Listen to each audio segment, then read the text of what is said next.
estás tú por aquí. ¿Y qué, perdón? Tú para presentar. Bueno. Jesús. García Granja.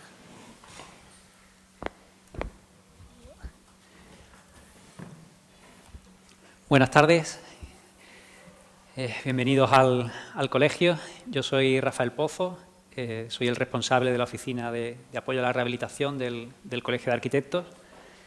Y, bueno, ya se está convirtiendo en una costumbre. Cada vez que el IMV abre una nueva convocatoria de subvenciones, sean de rehabilitación, de mejora de la accesibilidad, pues nos hacen el favor de venir a contárnosla a nosotros, que somos interesados de primer orden en conocer cómo son estas bases reguladoras y la convocatoria en sí, para poder asesorar a posibles clientes. Carlos Ariza es el jefe de servicio. María Jesús es técnico también en la oficina de rehabilitación. Carlos va a repasar un poco las bases reguladoras, pero lo más importante, yo creo que lo que tiene más valor es que al final podemos preguntarle directamente si tenemos algún caso concreto, pues dudas que tengamos sobre las mismas. La jornada se graba, con lo cual después la subimos al canal del colegio y, bueno, los que no hayan podido asistir pues la van a poder revisar. Entonces yo no os entretengo más. Te dejo donde tenía... Sí, no te preocupes, déjalo ahí ahora yo ya. Vale, bueno, con que le des al ESC nos salimos, dejo esto. Perfecto. Y en principio con los nuevos micrófonos, si hablamos por aquí no hace falta llevar el micrófono. Perfecto. Sí, parece... Un poquito.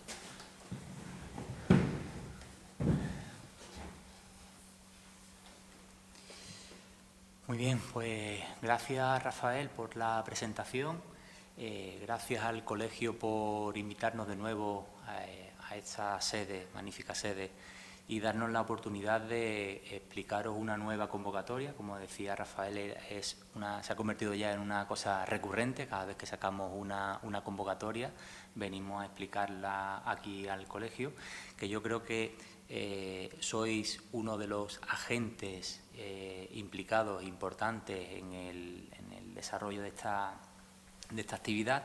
Y antes comentaba con María Jesús, viniendo hacia acá, ¿qué es lo que os motivaba a vosotros a estar hoy aquí presentes? O sea, un miércoles a las 5 de la tarde, el día nos invita a salir mucho y yo creo que haciendo el siguiente análisis podemos ver, no sé si conocéis nuestro Plan Municipal de Vivienda.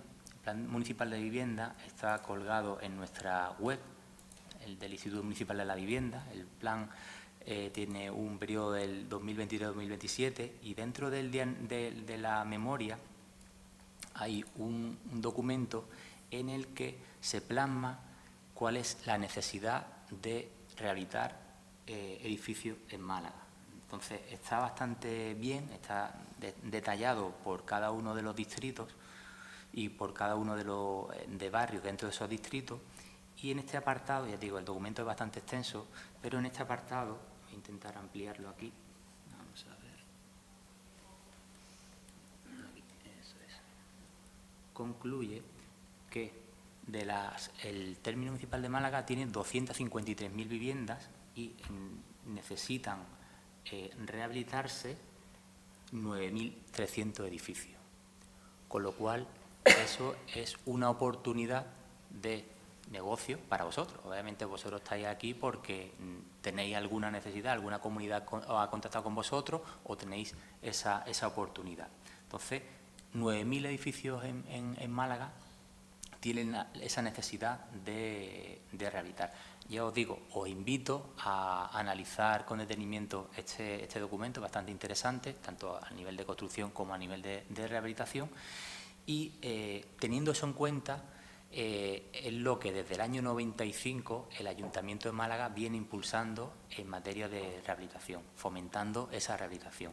Desde el 95 al 2009 eran actuaciones directas y desde el año 2009 en adelante vienen siendo convocatorias en concurrencia competitiva, como la que hoy nos trae aquí. Una convocatoria que está dotada de 3 millones de euros y su plazo de presentación lo abrimos el pasado 17 de enero y finaliza el 17 de marzo. Bien, voy a comentar un poco en líneas generales cuáles son las líneas que contiene esta convocatoria y a partir de ahí ya, una vez que concluyamos, pues si os parece abrimos un turno de debate, de preguntas y respuestas, que yo creo que eso es lo que más despeja las dudas que podamos tener. Pues bien, dicho esto, como decía, esta convocatoria tiene 3 modalidades de actuación. Una primera modalidad, que es la modalidad de rehabilitación del centro, para aquellos edificios que están incluidos dentro de la delimitación del PEPRI-centro. Porcentaje de subvención del 30% al 50% en función de si el edificio está protegido o no lo está. A continuación tenemos otra modalidad que es la línea de barriada, que va destinado a aquellos edificios que están fuera de ese ámbito que he comentado anteriormente, edificios plurifamiliares, y el porcentaje de subvención va desde el 40% hasta el 40% más el 100% de los honorarios técnicos. Y una última modalidad, que es la línea especial, que tenemos 4 tipos de actuación. La primera sería edificios que contribuyan a la revitalización del centro y de barriada. Mayormente está orientado a edificios de entidades sin ánimo de lucro, cofradías, etcétera, etcétera. Que el porcentaje de subvención va desde el 25%, con carácter general, el 25% del presupuesto protegible. Si no hay ánimo de lucro, hasta el 50%, y si además se declaran que una especial carencia de recursos, podríamos llegar hasta el 100%. Existe otra modalidad dentro de la línea especial, que son la modalidad de daños estructurales para aquellos edificios que presenten algún tipo de patología en su estructura, y el porcentaje de subvención va desde el mismo porcentaje, el 25% con carácter general, el 50% en el caso de que sean entidades sin ánimo de lucro, como por ejemplo pueden ser las propias comunidades de propietarios, y por último hasta el 100%, que en el caso está establecido en esta convocatoria sería el 90%, en el caso de que se acrediten la especial carencia de recursos, que ahora comentaremos exactamente cómo se acreditan esas especiales carencias de recursos. La línea especial C, que está destinada ya al interior de viviendas, aquellas viviendas que quieran llevar a cabo rehabilitaciones para mejorar el aislamiento acústico.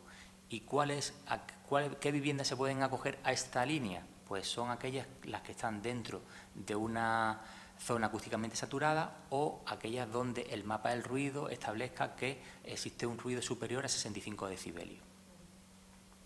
Y por último, una línea que incorporamos hace 2 convocatorias, que son van destinadas a viviendas que se quieren rehabilitar y que se pongan a disposición para un alquiler de larga duración. Y los requisitos son que se establezca una renta, que lo establece el propio Plan Municipal de Vivienda, que son 7,52 euros por metro cuadrado y mes, y el inquilino tiene que provenir del Registro Municipal de Demandantes. Con carácter general, no son objeto de subvención aquellos edificios que están destinados a hoteles, apartamentos turísticos, todo lo que sea que tengan ánimo de lucro no encajarían dentro de la convocatoria.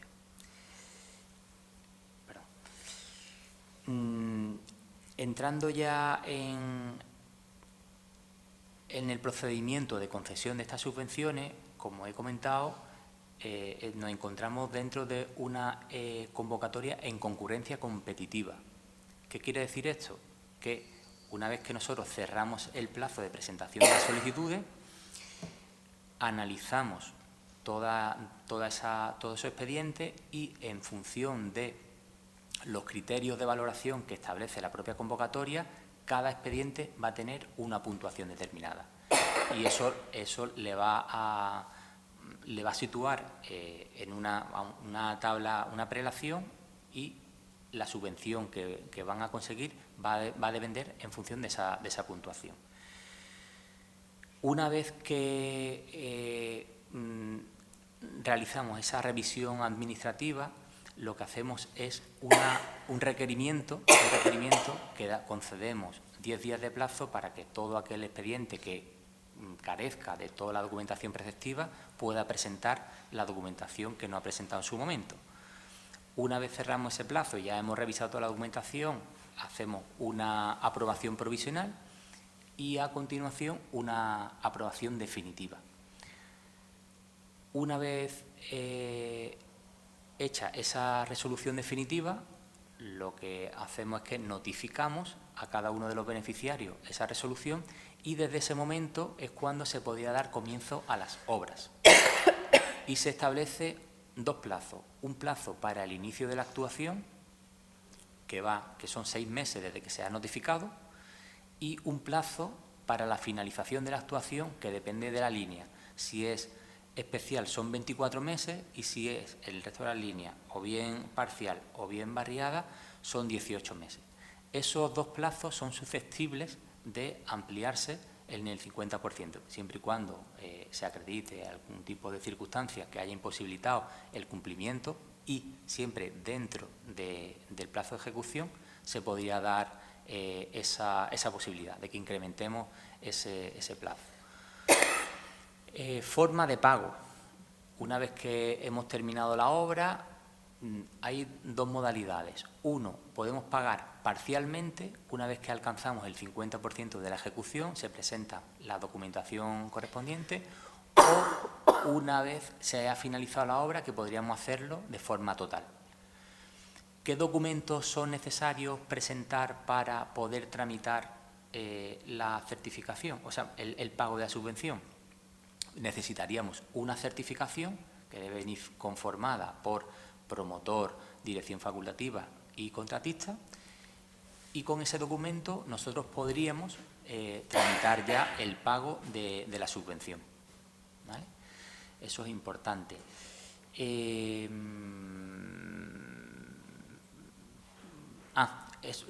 una cuestión también que os afecta a vosotros directamente. A la hora de la determinación del presupuesto protegible, el presupuesto protegible es la parte del presupuesto que sería subvencionable. Y dentro de ese presupuesto protegible se incorporan los honorarios del técnico. En vuestro caso, que podría alcanzar hasta el 8% del presupuesto de ejecución material. O sea, tendríamos el concepto de obra, el concepto de honorarios técnicos vuestro, y también hay un último concepto que se incorpora dentro del presupuesto protegible, que sería el destinado a la gestión administrativa. Si en los edificios que vosotros vais a intervenir tienen un administrador, pues serían también subvencionables esos honorarios del administrador hasta un 2% del presupuesto de ejecución material, y en ese caso sí establecemos un límite, que serían 3.000 euros por edificio, ¿vale? Entonces, en líneas generales, esas son las líneas generales, como he comentado, de las subvenciones, y yo creo que ya incluso podemos intervenir en alguna duda que tengáis para aclarar las cuestiones que se susciten, ¿eh? A mí un colegiado me preguntó si, por ejemplo, se podían subvencionar obras ya iniciadas o incluso ya terminadas, o tienen que ser obras que haya que ejecutar. No debemos olvidar que esta subvención se concede al amparo de una normativa específica, una ordenanza general de subvención, una ordenanza específica de subvenciones que tenemos, y establece la ordenanza que no se puede dar comienzo de las obras hasta que exista una resolución definitiva. Pero también indican una serie de excepciones, y siempre y cuando exista riesgo para la seguridad de las personas o un informe vinculante de otra área municipal que obligue a la ejecución de esas obras, sí se podría dar comienzo siempre y cuando se comunique oficialmente a la oficina de rehabilitación, ¿vale? Entonces, con eso ya se atendería a ese requisito que establece la ordenanza, pero eso no garantiza de que se vaya a ser beneficiario de la subvención, ¿vale? Permite iniciar, pero no garantiza de que se vaya a ser beneficiario. No, no. Digo, siempre y cuando se tenga... el procedimiento se haga en condiciones, pues no lo penaliza porque no lo excluye, pero no le garantiza tampoco. Eso es. Aquí lo que siempre recomendamos, bueno, aparte de eso, es tener un diagnóstico claro del edificio. Para eso estáis vosotros, para diagnosticar qué patología tiene el edificio. Tener un documento técnico que, dependiendo de si es línea de barriada o línea especial B, bastaría con una memoria técnica valorada, y en el resto de los casos sí se necesita un proyecto técnico, y ese proyecto técnico es el que va a servir de base para que las distintas empresas puedan ofertar. Y aprovecho esto para comentaros que siempre y cuando la actuación sea superior a 40.000 euros, que es los límites que establece la ley de contratos para el contrato menor, siempre y cuando sea superior a esos 40.000 euros, sería necesario aportar 3 presupuestos de empresa. En caso que la actuación sea inferior, pues simplemente con un presupuesto sería suficiente. Esos presupuestos deben ser coincidentes con la misma estructura que presente el técnico para la elaboración de su proyecto, en capítulos y partidas, para que sean comparativos. También he de deciros que una de las novedades que incorporamos el año pasado, eso estaba reflejado en la ordenanza, obligaba a que las empresas estuvieran homologadas por la Oficina de Rehabilitación.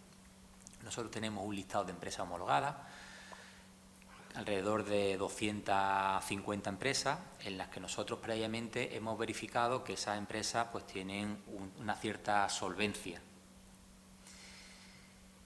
Pero la intervención general y la secretaría nos dijeron que dudaban de la legalidad de esa condición, y entonces hemos eliminado ese requisito y ya cualquier empresa puede concurrir a nuestra convocatoria, ¿vale? Os voy a mostrar, aprovecho también, porque no sé si tendréis el encargo de, en algunas ocasiones, las comunidades de propietarios, el propietario delega en el técnico la gestión de toda esta tramitación, ¿no? Para eso nosotros, estas solicitudes se tramitan a través de la sede electrónica del ayuntamiento, ¿no? Hay un trámite habilitado específicamente para ello, y nosotros aquí en nuestra web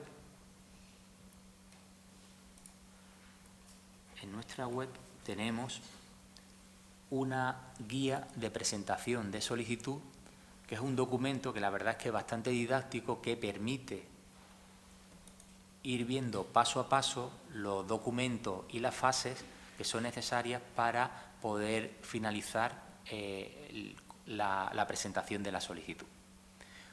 Como decía, es necesario disponer de un certificado electrónico. Con ese certificado electrónico se accede a la sede electrónica del Ayuntamiento de Málaga, que hay un trámite específico que está, si carga esto, un trámite específico que tiene un enlace directo desde nuestra web, y con ese certificado ya os permite acceder al trámite. Y a ver si carga un poco esto.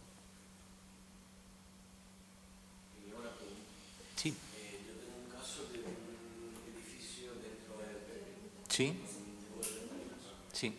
Y es un edificio que no tiene una protección especial, solo de fachada y de carpintería. Este entraría en la primera subvención a rehabilitación del centro. Eso es. Aunque lo que queremos hacer es un edificio de apartamentos turísticos. O ya no sería... Siempre y cuando esté en el centro, línea parcial, línea centro, línea parcial, pero quedan excluidos con carácter general todos los edificios que no vayan destinados a vivienda habitual y permanente, no estarían incluidos dentro de nuestra convocatoria.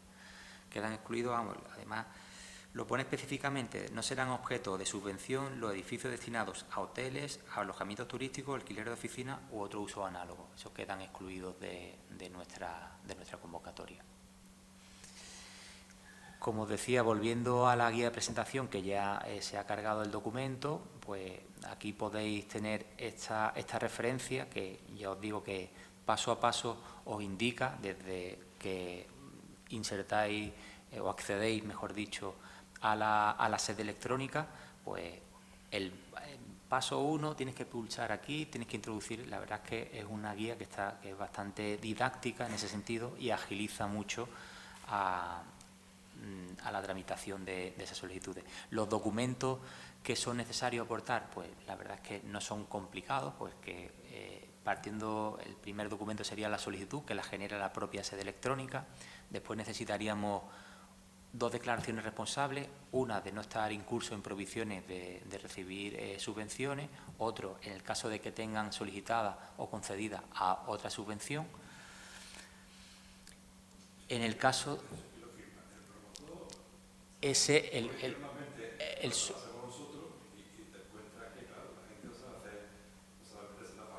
Claro, no.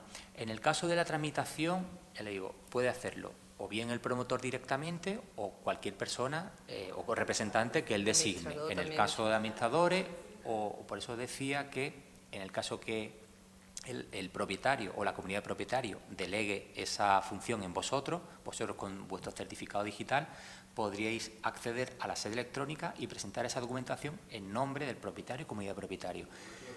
Pero esa declaración responsable es del solicitante, no del representante. Es decir, mire usted, yo como comunidad de propietarios X declaro que no he recibido subvención por el mismo concepto o que no estoy incurso en prohibiciones para obtener ese tipo de subvenciones.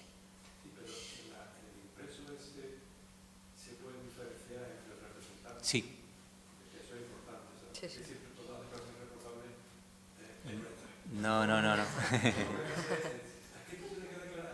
No. No.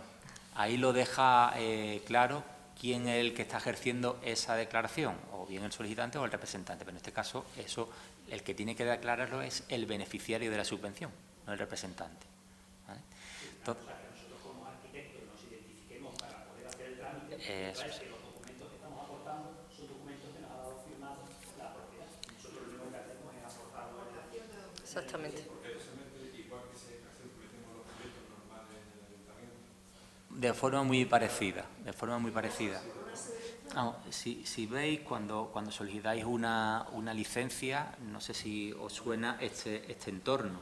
Este entorno es el mismo que cuando solicitáis una licencia. Entonces, ¿qué documentación hay que aportar? Pues ya va indicando cuál es el documento y pinchas tú para subir ese documento. O sea, el entorno es exactamente el mismo. Entonces, ¿qué documentación debéis presentar? Bueno, solicitud, como he dicho, esas 2 declaraciones responsables. En el caso de que queráis o quiera la comunidad de propietarios acreditar esa especial carencia de recursos que decíamos anteriormente para poder incrementar el porcentaje de subvención hasta el 90%, es necesario que los vecinos, y ya eso a nivel individual, presente una declaración diciendo, mire usted, yo me encuentro en esta circunstancia. Una vez que nosotros recibimos ese documento, vemos si se ha alcanzado ese 50% mínimo necesario para poder incrementar ese porcentaje de subvención, y a partir de ahí, una vez que hemos visto que se alcanza ese 50%, lo que mandamos junto con el requerimiento es un documento de que los vecinos nos autoricen a consultar su renta para verificar que se encuentra dentro de esos requisitos. O sea, que en ningún caso los vecinos van a tener que ir con la renta al administrador o al técnico para que nadie conozca su renta, sino que eso lo hacemos nosotros internamente. Una pregunta, perdona que interrumpa. Como la gestión de comunidades complejas, si por ejemplo en una comunidad ya tenemos un 51% de los vecinos que sabemos que cumplen esas condiciones de vulnerabilidad, podemos presentar solo esas y no las del resto por no tener que recabar. Sí. Sí. Lo digo para que a lo mejor una comunidad. Pongamos un ejemplo.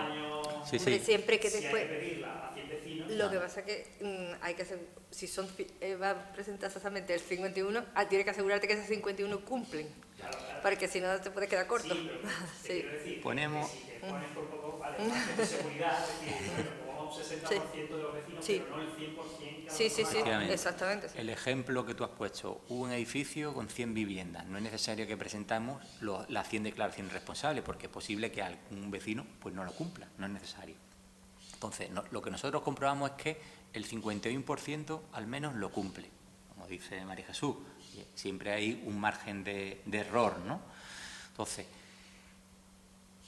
una vez que ellos nos han autorizado, nosotros hacemos la comprobación en Hacienda. Mire usted, este señor cumple este requisito y sería ya propuesto para incrementar ese porcentaje de subvención. ¿Qué ocurre? Porque también se puede dar el caso de algún vecino no haya hecho la declaración porque no está obligado a hacerla. Pues entonces aporta una declaración responsable diciendo, mire usted, yo en este periodo de tiempo mis ingresos han sido estos. ¿Vale? Esa sería la forma de acreditar la especial carencia de recursos. El tema del edificio que se cambia para el tema acústico es responsable de la En tema de... acústico. Sí. Responde tú. Sí, no, en ese caso lo que hace falta es que un técnico realice un informe con el ensayo acústico previo de la vivienda y el posterior. Eso es, para que se vea el resultado de la mejora de la... Es que existe un mapa del ruido, o sea, un mapa...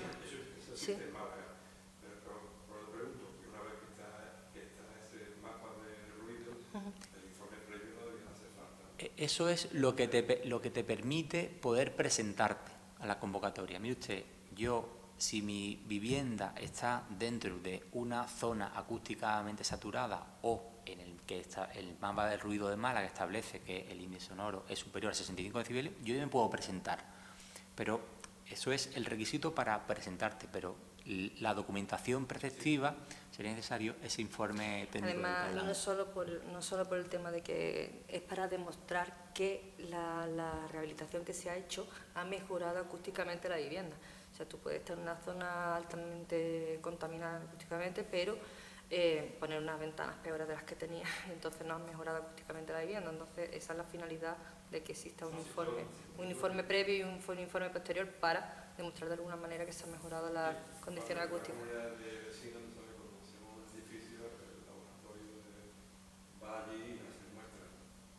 No, pero eso se puede presentar individualmente, ¿eh?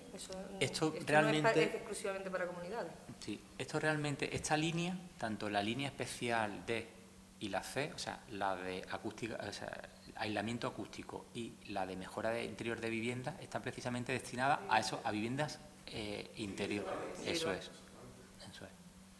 ¿Vale? El resto de las líneas actuarían sobre lo que es la envolvente del edificio, fachada cubierta y elementos comunes, con la obligatoriedad de, en el caso de línea de barriada, pues obligatoriamente se tiene que actuar sobre fachada y cubierta. Y la línea parcial del edificio, la del centro, pues lo mismo. Hay que, no vale con... Yo tengo necesidad de actuar sobre las derivaciones individuales de la vivienda. No se puede hacer aisladamente, sería necesario actuar sobre la fachada y a partir de ahí ya sí se podrían ir añadiendo ese tipo de actuaciones. Yo una cuestión a la que me gustaría hacer hincapié con respecto a la documentación a presentar de cara, digamos, a los compañeros técnicos, es el tema de que los presupuestos que presenten las constructoras, sobre todo cuando es obligatorio presentar tres, en el caso de que el importe obligue a presentar tres presupuestos, que reviséis que los tres presupuestos de las constructoras son comparables entre ellos. Eso es muy importante. Es muy importante porque si no, o sea, es que se tiene que excluir el presupuesto que no es comparable y entonces ya no tienes tres, te tienes dos.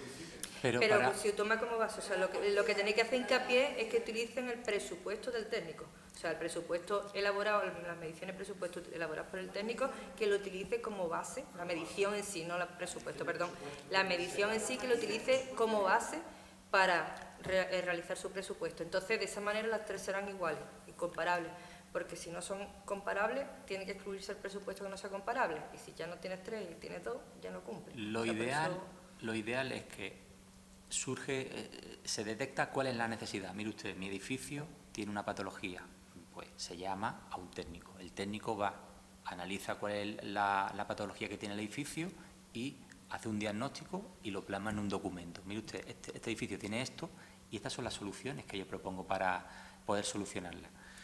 Con ese documento, que es el proyecto o esa memoria técnica de la que hablamos, en el que tiene que obligatoriamente tener un capítulo, o sea, un presupuesto, una medición y un presupuesto, esa medición y presupuesto es la que se debería de facilitar a las empresas para que ofertaran exactamente lo que el técnico ha prescrito.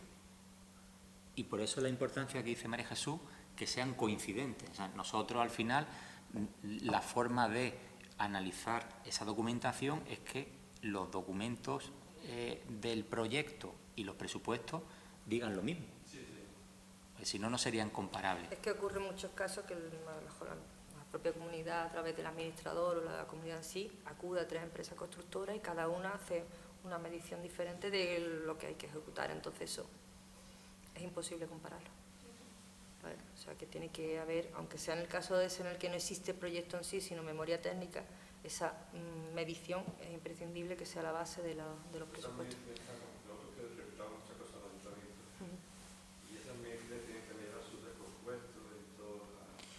No es necesario. Para nosotros, lo que pedimos nosotros es que podamos compararla. ¿Vale? O sea, tiene que tener capítulo y partida. O sea, eso sí. Capítulo y partida sí. Porque si no, eso no es una medición.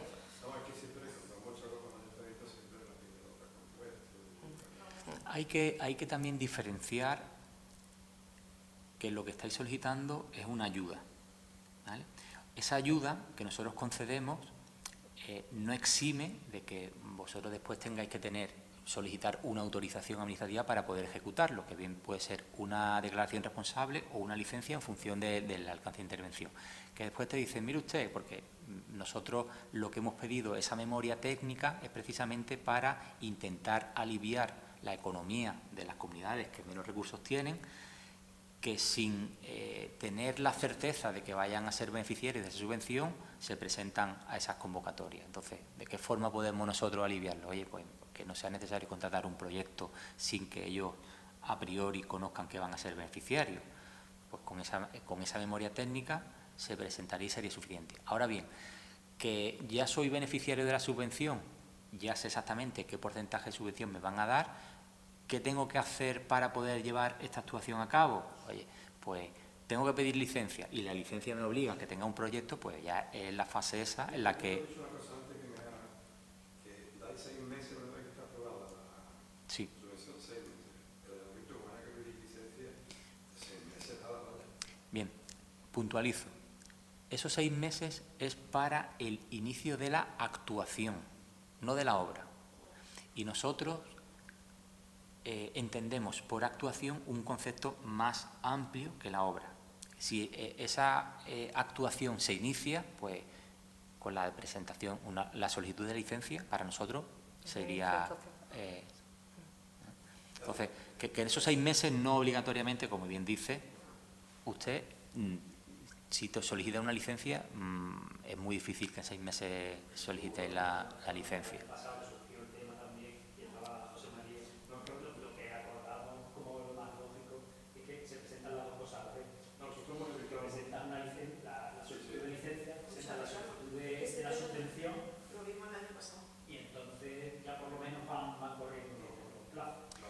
Que se puede hacer... El plazo de presentación de solicitud de escape son 2 meses.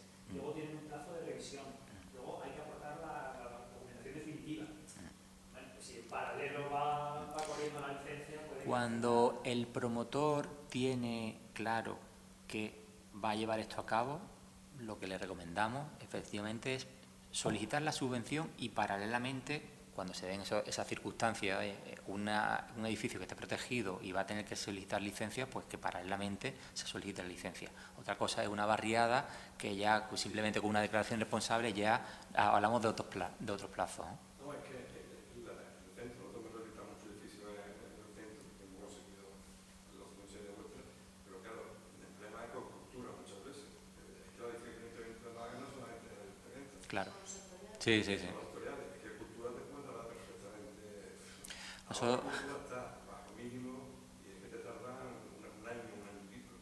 Pero claro, eso sí es un problema muchas veces, ¿no?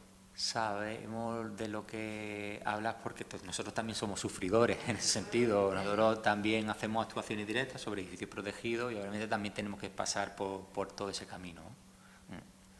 Tengo una duda. En mi caso, yo estoy haciendo un proyecto en un futuro que se va a hacer la rehabilitación del edificio y se va a convertir en pisos turísticos, pero tengo una orden de ejecución sobre el edificio actual que es residencial, por ejemplo, para rehacer las ventanas, o sea, restaurar todas las carpinterías y en todas las ventanas donde falte colocar las nuevas. El edificio está en ruinas, así. O sea, no está en ruinas, pero hay que hacerlo de todo, hay que rehabilitarlo. Estoy obligado a hacerlo ya y ya he iniciado este proceso, esta obra. ¿Eso podría ser subvencionado? No por el requisito que le he dicho anteriormente. O sea, Pero ahora mismo el edificio no tiene ninguna relación con apartamentos turísticos. pero el promotor, ¿qué es lo que va a hacer allí? El promotor ahora mismo, En base a un proyecto, ¿no? ahora mismo hay un proyecto presentado esperando licencia. Claro. Primero tengo un estudio de detalle presentado esperando ahora para resolver el tema con la Junta de Andalucía. Y ahora... Estoy sumando mesas. yo estoy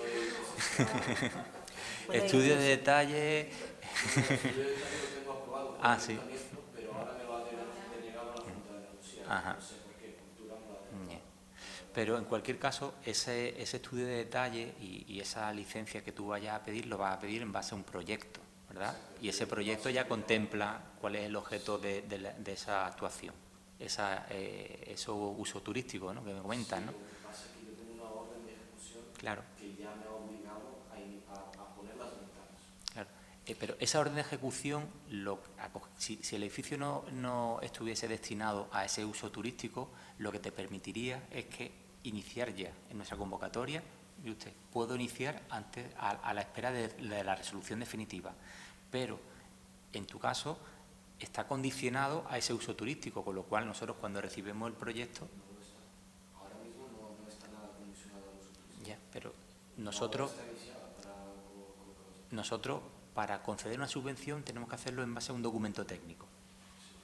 Y si el promotor, independientemente de que vayas a destinarlo a uso turístico o no, necesita un documento técnico. Mire usted, yo no voy a hacer aquí nada, solo voy a rehabilitar lo que tengo. Entonces, se aporta ese proyecto y en ese caso sí nosotros podríamos subvencionarlo. Pero me estás adelantando que el posterior uso de ese edificio va a ser uso turístico, con lo cual... Es más, estás comentando que esa fase de la obra, digamos, que te están obligando ahora mismo a hacer, ¿vale? Con que ahora mismo es residencial y tal, que está iniciada, porque se ha obligado a iniciar. Una obra que ya está iniciada no puede solicitar la subvención. O sea, iniciada. Yo ya he presentado a conservación el informe técnico y las mediciones para hacer las ventanas. Pero que no Todavía no me han... Yo tengo la orden de ejecución, lo que hemos empezado es a limpiar por dentro. Todavía no tengo las encargadas ventanas y los velacos listos para instalar, pero no se ha hecho nada todavía. Pero que eso sí, yo simplemente por aclararte, una obra que esté iniciada no puede solicitar la subvención, salvo que exista una orden de ejecución. La orden de ejecución la tiene. La orden de ejecución la tiene, pero tiene que haber dado comunicación de que tiene una orden de ejecución antes de empezar. Claro. O sea, eso es muy importante que lo sepáis. O sea, no se puede iniciar, o sea, si vas a solicitar una subvención, previamente a la presentación de la subvención tienes que decir, tenemos motivos para poder iniciar esta obra por tal circunstancia, porque tenemos una orden de ejecución pendiente o porque hay un riesgo para las personas por tal motivo, no sé qué, pero hay que presentar ante la oficina esa declaración de que se va a iniciar la obra, comunicación oficial de que se va a iniciar la obra previamente a la solicitud. Podría ser simultáneo, ¿no? Porque previamente, si yo ni siquiera he solicitado la ayuda, el instituto dice, oye, que está detrás de él. Sí, no, pero previo. Previo. Tiene que ser previo. Previo. O sea, presento un escrito O sea, tengo intención de que presentarme a la siguiente convocatoria, pero hemos iniciado esta obra por tal motivo. Pero el matiz que quiere trasladar María Jesús es que no se puede iniciar la obra y a continuación comunicarlo, independientemente que se haya resuelto o no la convocatoria. Mire usted, yo tengo esta necesidad, tengo esta obligación porque bomberos, agencia de urbanismo, o que hay un riesgo para la seguridad de las personas, yo no inicio y comunico, sino que comunico e inicio. Comunico que voy a iniciar previamente y que tengo intención de solicitar en la próxima convocatoria la solicitud de subvención. Esa comunicación tiene que llegar a la oficina oficialmente por registro. Pues cuando recibís la solicitud, como está escrito, pues casamos una cosa con otra. Casamos una cosa con otra para que pueda cumplir los requisitos. Si no ha habido esa comunicación previa, no es posible. De hecho, desgraciadamente ha habido solicitudes que hemos tenido que excluir porque se ha comprobado que se ha iniciado la obra y no se había comunicado, o que se ha iniciado la obra y se había comunicado posteriormente. Nosotros tenemos una cierta rigidez porque nos lo impone la propia ordenanza reguladora de este tipo de ayudas. De hecho, el primer paso que damos los técnicos cuando las subvenciones es una inspección previa. O sea, hacemos una inspección previa de todos los edificios que están solicitando subvención para comprobar precisamente que no se haya iniciado ninguna obra. O sea, y aquellos que han iniciado obra y no han comunicado previamente tienen que excluirse. Uno de los, como dice María Jesús, el paso inicial que nosotros hacemos, aparte, ahí van dos caminos, ¿no? El camino administrativo, que los compañeros se encargan de revisar cuál es la documentación preceptiva que esté dentro del expediente, y paralelamente también los técnicos hacen una visita previa para comprobar que no se ha iniciado la obra. Hacemos esa comprobación y una vez que está finalizada la obra, con la documentación que hemos comentado, con ese certificado final de obra, con esa certificación conformada por estas tres partes y con el resto de documentos, que el número de cuenta, el CIF de la comunidad, nosotros hacemos una última visita para comprobar que la obra se ha ejecutado correctamente.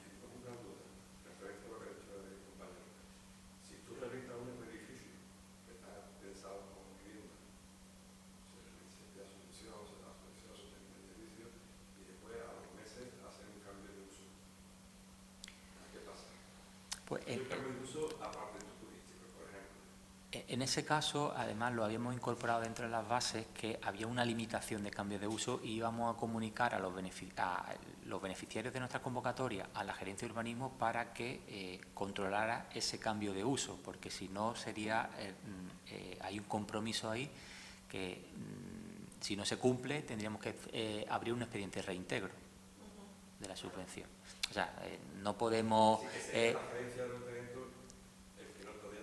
Eso es. Y si no lo comunicara...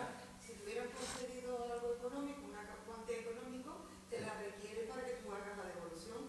No, yo lo que me refería es que cómo se gestiona el saber si el cambio de uso se puede hacer o no. Eso es lo que es decir, si llega al ayuntamiento, tú tendrás un documento donde dice que este edificio se puede hacer cambio de uso, me imagino. O en el caso de que quiera hacer el propietario, mire usted, pues entonces devuelve usted la subvención que tiene concedida y ya puede hacer el cambio de uso.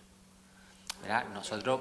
Porque si no, el camino fácil es eso, plantearlo como vivienda y luego hacer un cambio de uso. Efectivamente, el objetivo de todo esto es intentar regular y que el dinero que destina el ayuntamiento para este fin sea realmente para personas que lo necesitan, porque hay muchas personas, de hecho, en proporción, la línea de barriada, que es donde más demanda hay, es la que está dotada de mayor presupuesto. El resto, en la línea de barriada es 1.300.000 euros y el resto de líneas son, dependiendo, o 500.000 o 200.000. Es donde más necesidades hay. En la última convocatoria, bueno, en esta convocatoria 24, que aún no hemos resuelto, estamos próximos a resolver, hemos recibido 406 expedientes, cuando en los últimos años la media era en torno a 200 expedientes. Se ha visto un incremento exponencial importante en el número de solicitudes que hemos recibido, y también es importante que en el caso de que las comunidades de propietarios o los propietarios deleguen en vosotros esa representación y esa tramitación de esta ayuda, estáis pendientes a nuestras comunicaciones, porque prácticamente 1/3 de las solicitudes, cuando nosotros mandamos los requerimientos, se quedan sin responder, con lo cual eso se queda fuera. Es importante. Oye, es que no he recibido el correo. Oye, nosotros, la relación entre la administración y el administrado es a través de la sede electrónica y es el correo electrónico que vosotros hayáis indicado. Es que no he recibido el correo. Ahí, en ese sentido, este procedimiento es muy garantista. ¿Por qué? Porque si decimos aquí que el día 17 de marzo a las 23:59 se cierra el plazo y ahí ya no hay ningún tipo de duda. Y los solicitantes pueden confirmar, oye, cuándo he subido mi documentación, en qué minuto, en qué segundo Es he subido. la única manera de que haya una igualdad de... Claro. Es un Por eso, procedimiento competitivo, tiene que haber una igualdad de condiciones para todos. Ahí está la base de la concurrencia competitiva. Todos compiten entre todos con las mismas reglas y las reglas son las que establecen las propias bases reguladoras. Una pregunta, el tema de la publicidad de la subvención, ¿cómo está regulado?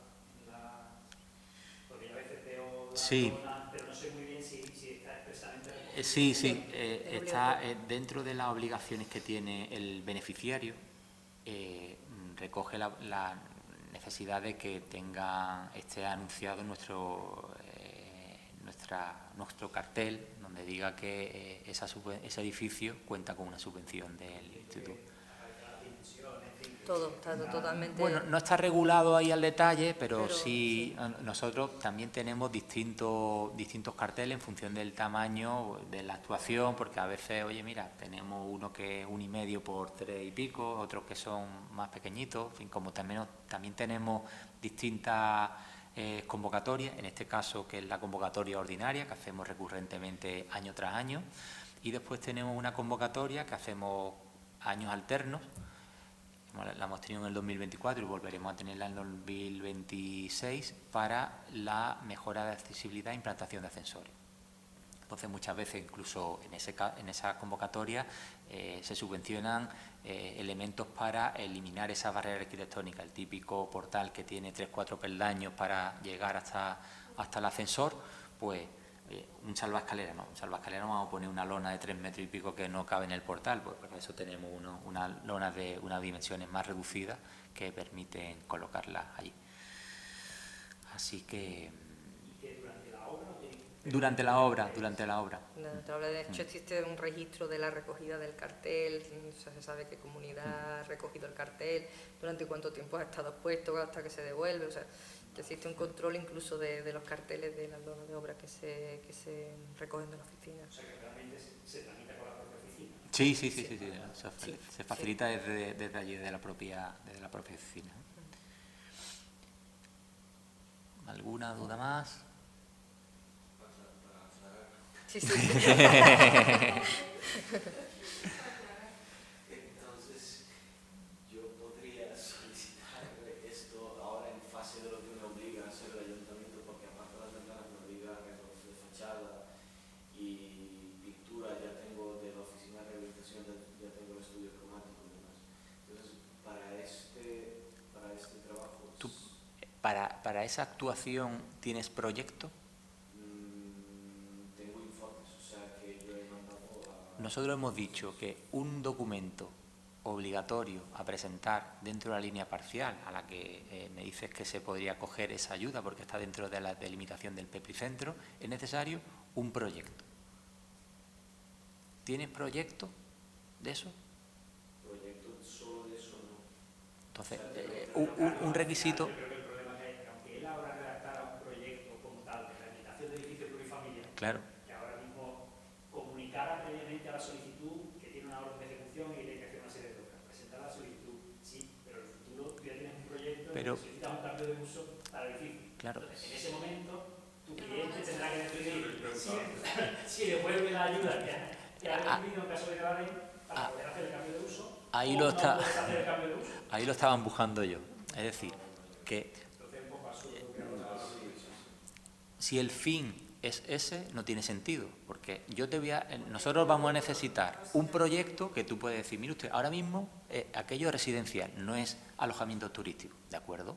Presente usted el proyecto y nosotros le concedemos la subvención en el caso de que procediera, ¿no? Pero después el promotor se va a ver obligado a decir, mire usted, yo no puedo cambiar este cambio de uso porque tengo esta limitación y voy a tener que devolver la subvención, no estamos haciendo absolutamente nada. Pero es que me extraña que por un lado obliguen y por otro lado, si ahora haces esto, pues ya no puedes. Claro, pero no, es que al contrario, porque lo que pretende ahora mismo el promotor es beneficiarse de una cosa que realmente no le corresponde en un futuro. Porque si aquello está destinado a uso turístico, las bases son claras en ese sentido. Mire usted, esto no va destinado a ese tipo de uso. Y obviamente esa incorporación de esa relación o comunicación entre el Instituto y la Gerencia de Urbanismo para que en los casos en los que nosotros concedamos una ayuda, al día siguiente no se vaya a cambiar el uso de residencial a uso turístico. Son subvenciones dirigidas expresamente a vivienda habitual y permanente. Exactamente. Rehabilitación de edificios, de Los vivienda. propietarios no van a hacer negocio con sus viviendas. Sino su propia Cuando haya un ánimo de lucro, no encajaría dentro de nuestras subvenciones. Sí, en esta subvención no hay un ánimo de lucro. Además, Verá, también hay una salvedad, verá, si hay un edificio residencial, 100 viviendas, y hay un despacho de abogados o un dentista, eso lo permite el planeamiento, pues eso no excluye eso. Lo que no puede ser es que vaya destinado a uso. Así es.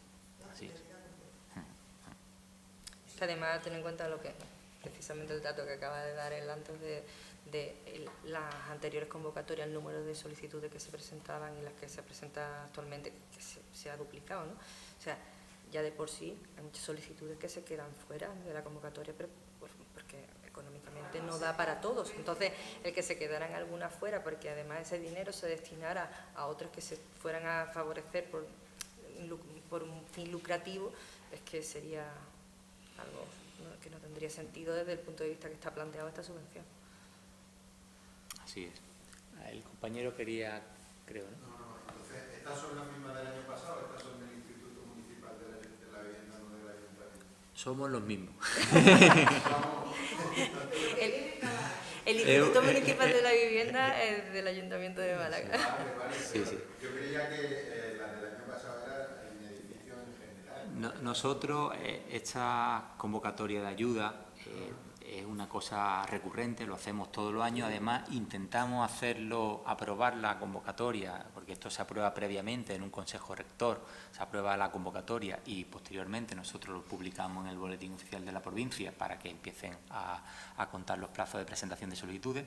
Esto lo hacemos nosotros a final de año y abrimos el plazo al inicio del siguiente año para que también todos los agentes implicados en este proceso pues tengamos una cierta referencia. Oye, que cada año el Instituto Municipal de la Vivienda saca las convocatorias y esto venimos haciéndolo anualmente pues desde el año 95 aproximadamente. Desde el 95 al 2009 eran concesiones directas, a medida que se presentaba el expediente, estaba completo, se llevaba a Consejo Rector, y desde el año 2009, con la entrada en vigor de la Ley General de Subvenciones, nos obligó a tener una ordenanza específica y ya obliga a que sean convocatorias en concurrencia competitiva. Y, como le decía, cada año sacamos una convocatoria anual. ¿Vale? Yo creo que él lo que se estaba refiriendo es que tú has llegado con la jornada empezada y él empezó explicando las distintas líneas, ¿vale? Entonces, yo creo que tú a lo que te refieres es que existen algunas líneas en concreto, por ejemplo, para edificios que revitalicen su entorno, tal y cual, que eso no obligatoriamente son de vivienda, pero son unos casos muy específicos. Creo que puede estar refiriéndose a eso lo que te suena a ti, de que existen algunas subvenciones para edificios que no son de vivienda. Edificios en el centro histórico, yo tengo uno en concreto que lo que hay es una vivienda y dos consultas médicas, entonces... Sí, eso sería factible. Nosotros, y vuelvo un poco al inicio de nuestra presentación, esta convocatoria incluye 3 modalidades de subvención. Una destinada a la rehabilitación del centro histórico, la línea parcial, que son aquellos edificios que estén incluidos dentro de la delimitación del PEPRI-centro, y el porcentaje de subvención va desde el 30% al 50% en función de si el edificio está protegido o no. Segunda modalidad, línea de barriada, edificios residenciales fuera de este ámbito de actuación, porcentaje 40%, hasta el 40%, más el 100% de honores técnicos. Y tercera modalidad, línea especial, que está línea especial A, destinada a edificios que contribuyan a la revitalización del centro histórico y de barriada. Son entidades, normalmente entidades sin ánimo de lucro, cofradías. En segundo lugar, la línea especial B, edificios que tienen daños estructurales. En tercer lugar, edificios que, o viviendas que mejoren el aislamiento acústico. Y por último, rehabilitación de viviendas que vayan destinadas a alquiler de larga duración, con una característica determinada, 7,52 euros metro cuadrado y mes, y que el inquilino provenga del registro municipal de demandantes que tenemos en el Instituto Municipal de la Vivienda. O sea, en este caso de un edificio del centro histórico con una vivienda de 2 consultas médicas en un local comercial, entraría Se podría coger. en la primera rehabilitación del centro. Correcto, correcto. Y si el edificio está protegido... Está protegido, pero ha comentado antes que tiene que ser fachada y porque esto sería en principio zonas comunes del edificio. Eso es un requisito que establece la propia definición de la línea, que está fijada en la ordenanza, y obliga, tanto la línea parcial del edificio como la de barriadas, obliga a intervenir sobre la fachada, obligatoriamente. A partir de ahí ya se pueden ir añadiendo otros elementos, como cubiertas o elementos comunes.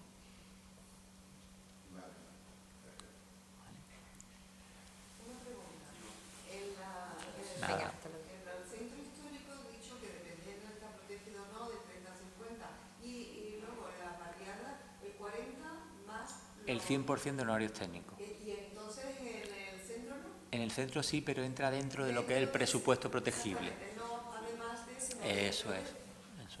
Esa es la diferencia que hay. Vale. ¿Los criterios han cambiado respecto al año pasado? No, los criterios de valoración son los mismos. Ahí no ha habido ningún cambio. Prácticamente aquí la única variación que hemos incorporado respecto a la convocatoria del 2024 se debe al plazo de presentación de solicitudes, que hemos incrementado 15 días. El año pasado eran 45 y este año son 60 días.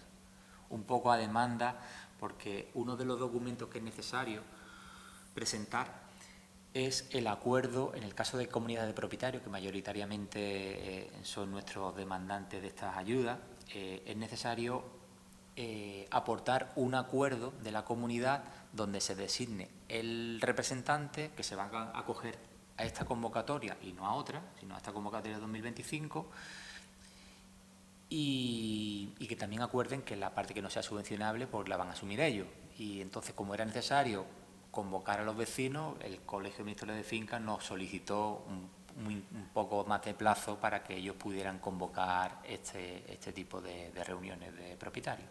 Y otra cuestión que comentaba antes, que en esta convocatoria no se obliga a que las empresas estén homologadas por el Instituto Municipal de la Vivienda. Eso es.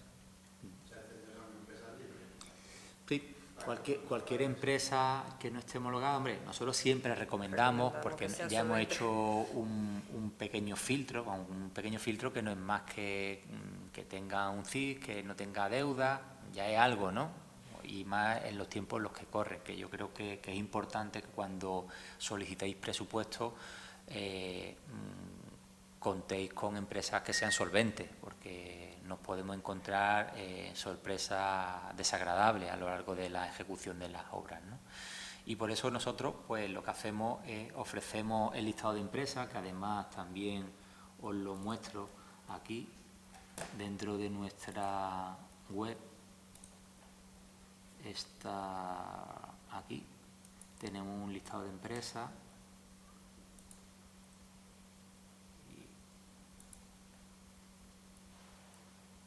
Si carga, digo, están ordenadas por orden alfabético y ahí no sé si incluso están numeradas o no, pero podéis ver la cantidad de empresas que...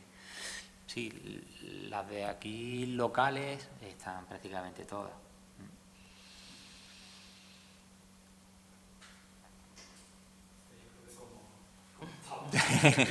Sí, eso es.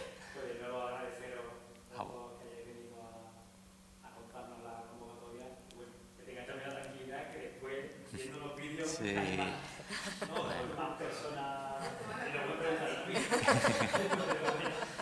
Nada, yo agradecer de nuevo al colegio la oportunidad de dirigirme a un colectivo importante en el desarrollo de esta convocatoria, y siempre tenemos las puertas abiertas. Cualquier duda que necesitéis aclarar, lo canalizamos, lo podemos canalizar a través del propio colegio, como en nuestra oficina que tenemos abierta al público de lunes a viernes, y ya está. Agradeceros vuestra confianza. Para mí también, siempre es un placer venir a mi colegio.